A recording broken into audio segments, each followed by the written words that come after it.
മന്ത്രിമാർ ഈ 5 കൊല്ലം എങ്ങനെയാണ് പ്രവർത്തിച്ചത്? ജനങ്ങളെ ഏൽപ്പിച്ച ഉത്തരവാദിത്വം കൃത്യമായി നിർവഹിക്കാൻ അവർക്ക് കഴിഞ്ഞിട്ടുണ്ടോ? നമ്മൾ വിശദമായി പരിശോധിക്കുകയാണ്. K20യിലേക്ക് സ്വാഗതം.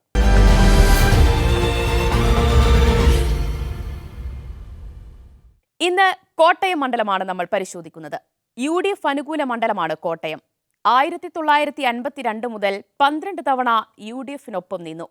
കോട്ടയം, കടുത്തുരുത്തി, പാല, പുതുപ്പള്ളി, ഏറ്റുമാനൂർ, വൈക്കം നിയമസഭാ മണ്ഡലങ്ങളും എറണാകുളം ജില്ലയിലെ പിറവം നിയമസഭാ മണ്ഡലവും ചേർന്നതാണ് കോട്ടയം പാർലമെന്റ് മണ്ഡലം.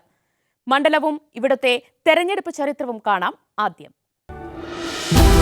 കേരളത്തിൽ മറ്റൊരിടത്തുമില്ലാത്ത അത്ര ആവേശമാകും ഇത്തവണ കോട്ടയത്ത്. കേരള കോൺഗ്രസ് UDF വിട്ട ശേഷം നടക്കുന്ന ആദ്യ പൊതു തെരഞ്ഞെടുപ്പാണ് വരാൻ പോകുന്നത്. കഴിഞ്ഞ തവണ UDF ടിക്കറ്റിൽ മത്സരിച്ച് ജയിച്ച തോമസ് ചാഴിക്കാടൻ ഇക്കുറി LDFനായി മത്സര രംഗത്ത് ഇറങ്ങിക്കഴിഞ്ഞു. പൊതു തെരഞ്ഞെടുപ്പിൽ കേരളത്തിൽ ആദ്യം സ്ഥാനാർത്ഥിയെ പ്രഖ്യാപിച്ചതും കേരള കോൺഗ്രസ് ആണ്.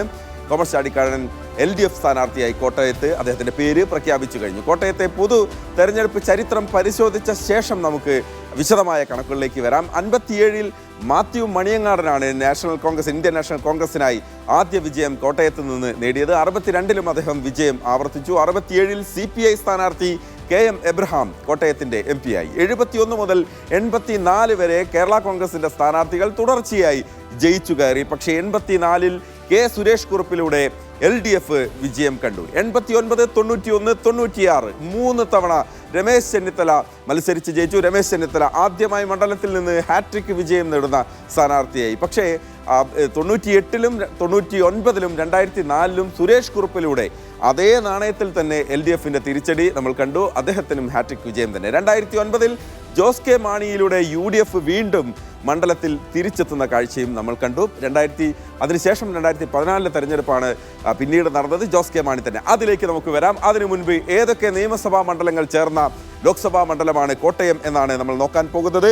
എറണാകുളം ജില്ലയിലെ പിറവം, കോട്ടയം ജില്ലയിലെ പാല, കടുത്തുരുത്തി, വൈക്കം, ഏറ്റുമാനൂർ, കോട്ടയം, പുതുപ്പള്ളി, ഇത്രയും ഒരു നിയോജക മണ്ഡലം എറണാകുളം ജില്ലയിൽ നിന്നും, ബാക്കി നിയോജക മണ്ഡലങ്ങൾ കോട്ടയം ജില്ലയുടെ ഭാഗമായ മണ്ഡലങ്ങൾ. അങ്ങനെ 7 നിയമസഭാ മണ്ഡലങ്ങൾ ചേർന്ന കോട്ടയം ലോക്സഭാ മണ്ഡലം. എങ്ങനെയായിരുന്നു വോട്ടർമാരുടെ കണക്ക് എന്നാണ് നമ്മൾ നോക്കാൻ പോകുന്നത്. കഴിഞ്ഞ 2019-ലെ കണക്ക് പ്രകാരം 11,77,931 വോട്ടർമാർ ആകെ വോട്ടർമാരായി എത്തുന്നു. പുരുഷ വോട്ടർമാർ 5,76,000, 5,400,000, 76,593 വോട്ടർമാർ. 6 ലക്ഷം സ്ത്രീ വോട്ടർമാർ, 6,01,332 സ്ത്രീ വോട്ടർമാർ, 6 ട്രാൻസ്ജെൻഡർ വോട്ടർമാർ. അതാണ് കണക്ക്. അതാണ് വോട്ടർമാർ. 2019-ലെ കണക്കാണ്. കണക്ക് മാറും. ഇത്തവണ കുറെ കൂടി വോട്ടർമാർ വരും എന്നുള്ളതാണ്. 2014-ലെ കണക്ക് നമ്മൾ തുടക്കത്തിലേ പറഞ്ഞു. ജോസ് കെ മാണി UDF സ്ഥാനാർത്ഥിയെ മത്സരിച്ചപ്പോൾ അദ്ദേഹത്തിന്റെ എതിർ സ്ഥാനാർത്ഥി മാത്യു ടി തോമസ് ആയിരുന്നു. 3,03,595 വോട്ടുകൾ മാത്യു ടി തോമസ് നേടി. അതുപോലെ തന്നെ NDA സ്ഥാനാർത്ഥി അവിടെ നോബൽ മാത്യു NDA സ്ഥാനാർത്ഥിയായി വന്നു. അദ്ദേഹം 44,357 വോട്ടുകളാണ് അദ്ദേഹത്തിനും ലഭിച്ചത്. പക്ഷേ ജോസ് കെ മാണിയുടെ ഭൂരിപക്ഷം 1 ലക്ഷത്തിന് മുകളിലായിരുന്നു. 1,20,599 വോട്ടിന്റെ ഭൂരിപക്ഷത്തിൽ UDF ടിക്കറ്റിൽ അന്ന് ജോസ് കെ മാണി ജയിച്ചു. 4,25,000, 24,194 വോട്ടുകൾ ജോസ് കെ മാണി അന്ന് നേടി. 2019-ൽ ജോസ് കെ മാണിക്ക് പകരം ആ മണ്ഡലത്തിൽ മത്സരിക്കാനെത്തിയത് മുതിർന്ന കേരള കോൺഗ്രസിന്റെ നേതാവ് മാണിസാറുടെ KM മാണിയുടെ വിശ്വസ്തനായിരുന്ന തോമസ് ചാഴിക്കാടനാണ് മത്സരിക്കാനെത്തിയത്. അദ്ദേഹം വന്ന ശേഷമുള്ള ഒരു ഫലം എങ്ങനെയാണ്? അദ്ദേഹം മത്സരിക്കാൻ എത്തിയപ്പോൾ 1,06,251 വോട്ടുകൾക്ക് തോമസ് ചാഴിക്കാടൻ ജയിക്കുന്നതാണ് നമ്മൾ കണ്ടത്. 4,21,046 വോട്ടുകൾ അദ്ദേഹത്തിന്. VN വാസവൻ, നിലവിലെ മന്ത്രി, CPMന്റെ കരുത്തനായ ഒരു സ്ഥാനാർത്ഥി തന്നെയായിരുന്നു. അദ്ദേഹത്തിന് 3,14,000 വോട്ടുകൾ. PC തോമസ് NDA സ്ഥാനാർത്ഥിയായി വന്നു. അദ്ദേഹത്തിന് 1.5 ലക്ഷം വോട്ടുകൾ, 1,54,000 വോട്ടുകൾ.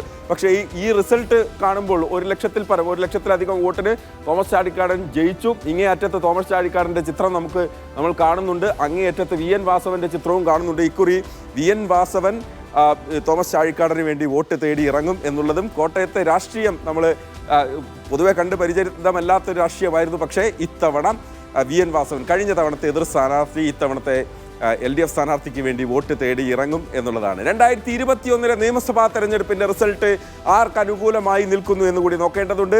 ലോക്സഭാ മണ്ഡലത്തിലെ 7 നിയമസഭാ മണ്ഡലങ്ങളിൽ ഏതൊക്കെ മണ്ഡലങ്ങൾ UDFനൊപ്പം, ഏതൊക്കെ മണ്ഡലങ്ങൾ LDFനൊപ്പം എന്നാണ് നമ്മൾ നോക്കാൻ പോകുന്നത്.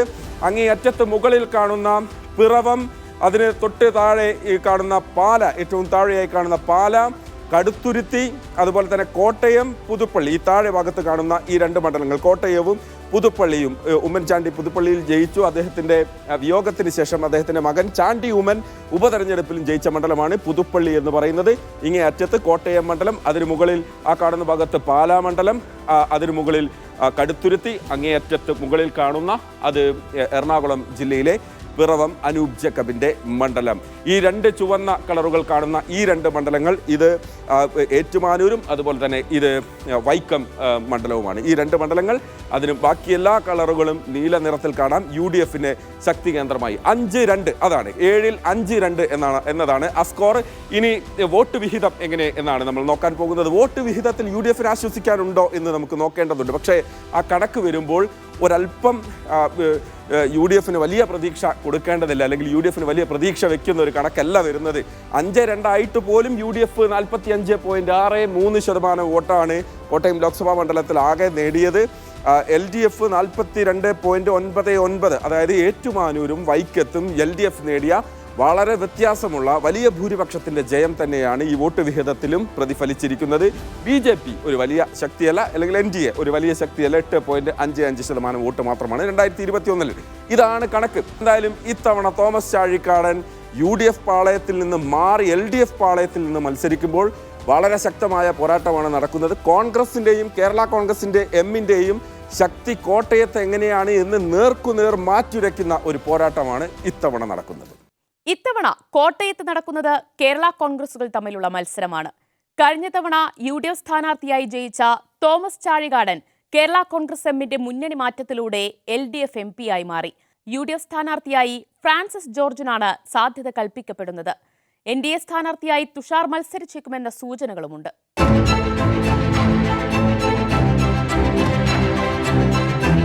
കോട്ടയത്തിന്റെ ജീവനാഡിയായ മീനച്ചിലാർ എനിക്ക് പിന്നിൽ ശാന്തമായി ഒഴുകുകയാണ്. പക്ഷേ അടിയൊഴുക്കുകൾ പ്രവചിക്കാൻ കഴിയുകയില്ല. കോട്ടയത്തിന്റെ രാഷ്ട്രീയവും അപ്രകാരമാണ്. കേരള കോൺഗ്രസുകളുടെ നേരിട്ടുള്ള ഏറ്റുമുട്ടലിനാണ് ഇക്കുറി കോട്ടയം വേദിയാകുന്നത്. തെരഞ്ഞെടുപ്പിന് മുൻപേ ജോസ് കെ മാണി വിഭാഗവും ജോസഫ് വിഭാഗവും വാക്പോര് തുടങ്ങിക്കഴിഞ്ഞു. ശക്തമായ സാന്നിധ്യം അറിയിക്കാൻ NDAയും രംഗത്തുണ്ട്.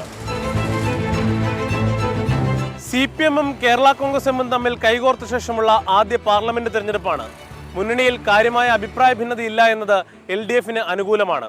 അതേസമയം പരമ്പരാഗത കേരള കോൺഗ്രസ് വോട്ടുകൾ തങ്ങൾക്ക് അനുകൂലമായി പോൾ ചെയ്യപ്പെടുമെന്ന് UDF നേതൃത്വം കരുതുന്നു.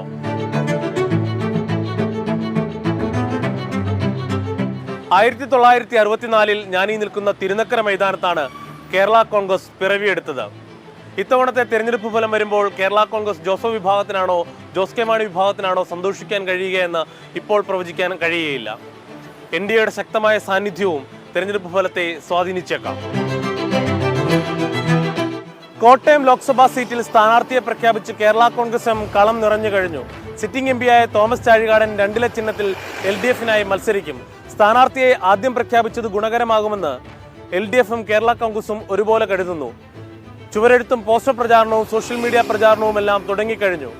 അതേസമയം UDF-ൽ ജോസഫ് വിഭാഗത്തിലെ നേതാക്കൾക്കിടയിൽ സ്ഥാനാർത്ഥിത്വത്തെ ചൊല്ലിയുള്ള തർക്കം UDF നേതൃത്വത്തിന് തലവേദന സൃഷ്ടിക്കുന്നുണ്ട്. കോട്ടയം സീറ്റ് കോൺഗ്രസ് ഏറ്റെടുക്കുമെന്ന KPCC അധ്യക്ഷന്റെ പ്രസ്താവന പിന്നീട് തിരുത്തിയെങ്കിലും അതും കല്ലുകടിക്ക് ഇടയാക്കിയിട്ടുണ്ട്. പ്രശ്നങ്ങൾ പരിഹരിച്ച് 16-ാം തീയതി സ്ഥാനാർത്ഥിയെ പ്രഖ്യാപിക്കാനാണ് ഇപ്പോൾ ശ്രമം നടക്കുന്നത്.